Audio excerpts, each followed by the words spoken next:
வனவிலங்குகளின் வாழ்விடமான காடுகளை ஆக்கிரமித்து வீடுகள் கட்டுவது, கட்டிய வீடுகளுக்கு பாதை அமைப்பது உள்ளிட்ட காரணங்களால் பெரும்பாலான வனப்பகுதி அழிக்கப்பட்டு வருகிறது. வனப்பகுதியை ஆக்கிரமித்து உருவாக்கப்பட்ட குடியிருப்புகளே யானைகள் காடுகளை விட்டு வெளியேறுவதற்கான முக்கிய காரணம். அடர்ந்த காடுகளில் தங்களது இடப்பெயர்ச்சியின் மூலம் வழித்தடங்களை ஏற்படுத்தி தருவதே யானைகள்தான். இந்த வழித்தடங்கள்தான் பிறகு மற்ற வனவிலங்குகளுக்கு இடம்பெற உதவியாக உள்ளது. அதிகமான யானைகள் எண்ணிக்கை இருக்குதுன்னு சொல்லிட்டு சொல்லியிருக்கிறாங்க. இப்போ இந்த யானைகளுக்கெல்லாம் பார்த்திங்கன்னா காட்டுக்குள்ளார உணவு இருந்தும் கூட வெளியில் வரதுக்கு காரணம் போதிய அளவுக்கு தண்ணி இல்லாதனால தான். இந்த பேக்யார்ட் வாட்டருக்குள்ளார பார்த்திங்கன்னா சிறுமுகையில் பார்த்திங்கன்னா நிறைய யானைகள் தண்ணி குடிக்கிற இடத்துல பார்த்திங்கன்னா நிறையா பேர் விவசாய ரெவன்யூ லேண்டில் விவசாயம் பண்ணிட்டு யானைகளுக்கோசரம் இது பண்ணிட்டு இருக்கிறாங்க. இயற்கையான வனச்சூழ்நிலையில் வசித்த யானைகள் மனித நடமாட்டம் உள்ள பகுதிகளுக்கு வரும்போது அவை சற்று மிரட்சிக்கு உள்ளாகின்றன. அப்போதுதான் மனிதர்களுடன் மோதல் தொடங்குகிறது. மேலும் யானைகள் குழுவாக இணைந்து கட்டுப்பாட்டுடன் ஒரு தலைமையின் கீழ் வாழ்ந்து வருவதால் சில சமயங்களில் சட்டவிரோதமாக வேட்டையாடக்கூடியவர்களிடம் மொத்தமாக பலியாகும் அவலமும் அடிக்கடி நிகழ்ந்து வருகிறது. இதற்கு தீர்வாக வனத்துறை சட்டத்தை முறையாக பின்பற்ற வேண்டும் என்கின்றனர் விலங்கின ஆர்வலர்கள்.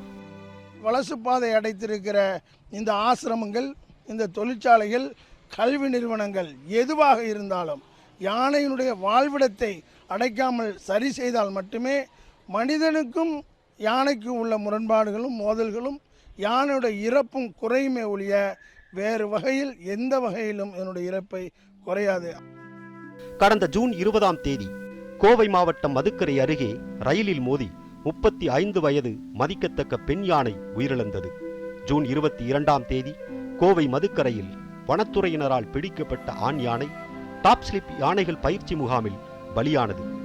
ஜூன் 25ஆம் தேதி கோவை மாவட்ட வனப்பகுதியில் 30 வயது ஆண் யானையின் சடலம் கண்டெடுக்கப்பட்டது. ஜூன் 27ஆம் தேதி நீலகிரி மாவட்ட வனப்பகுதியில் ஒரு ஆண் யானை பலியானது. ஜூலை 3ஆம் தேதி பவானிசாகர் அணையின் நீர்பிடிப்பு பகுதியில் 25 வயது ஆண் யானையின் சடலம் கண்டெடுக்கப்பட்டது. ஜூலை 4ஆம் தேதி கோவை நரசிபுரம் வனப்பகுதியில் 30 வயது பெண் யானை உயிரிழந்தது.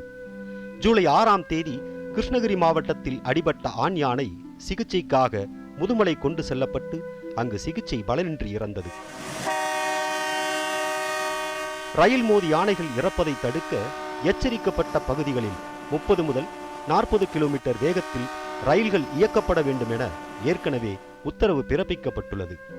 ஆனால் இவை நடைமுறைப்படுத்தப்படுவதில்லை என வனத்துறையினர் குற்றம் சாட்டுகின்றனர்.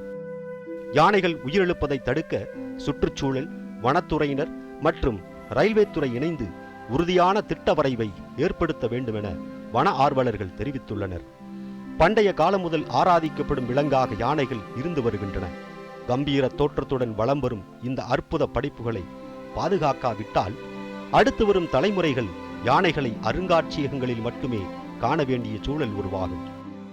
வன உயிர்களை பாதுகாப்பதன் மூலம்தான் வனங்களையும் பாதுகாக்க முடியும்.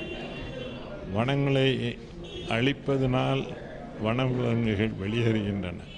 எல்லா வகையிலும் நமக்கு எப்படி இந்த பூவுலகில் மக்களுக்கு வாழ்கிற உரிமை இருக்கிறதோ அந்த உரிமை வனவிலங்குகளுக்கும் உண்டு.